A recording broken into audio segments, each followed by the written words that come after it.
Τι είναι, παιδί μου, σε απασχολεί τίποτα? Πού θα αφήσει τον καφέ? Ορίστε, εδώ. Κύριε Κούτρα. Το έχω υπόψη μου. Θα το φροντίσω. Πήγαινε, άνοιξε, βγες και κλείστε. Άντε, μπράβο.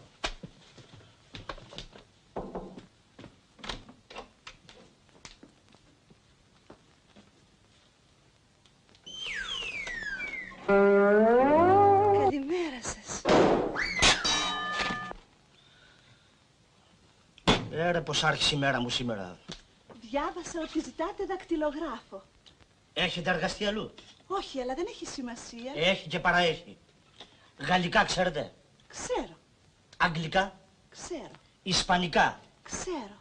Ιαπωνέζικα? Ξέρω. Ποντιακά? Όλα τα ξέρει. Πώς θα την ξεφορτωθώ? Θα μείνετε ενθουσιασμένος μαζί μου. Αστιεύεστε. Μόλις σας είδα ενθουσιάστηκα. Αφήστε μου το τηλέφωνό σας και θα σας ειδοποιήσω. Δεν έχουμε βάλει τηλέφωνο. Θα σας ειδοποιήσω μόλις θα βάλετε. Κατάλαβα. Μου κάνετε τεστ εξυπνάδας.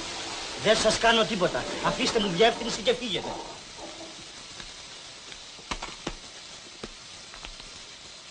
Τι φοβερή θέα. Με φωνάξατε? Όχι. Νόμιζα πως άκουσα το όνομά μου. Με λένε Καλυθέα. Εσύ είσαι κακή θέα, παιδί μου. Έλα τώρα, άντε πήγαινε. Άσε με, κορίτσι μου.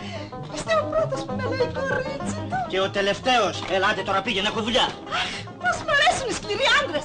Μάρλον Μπράντο. Άσου, συγκάτοικοι, οικονομίδι. Έλα, τρελοκαμπέρο, φύγατε.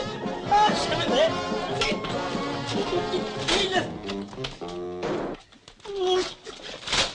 Βρε ουστ, φασουλί.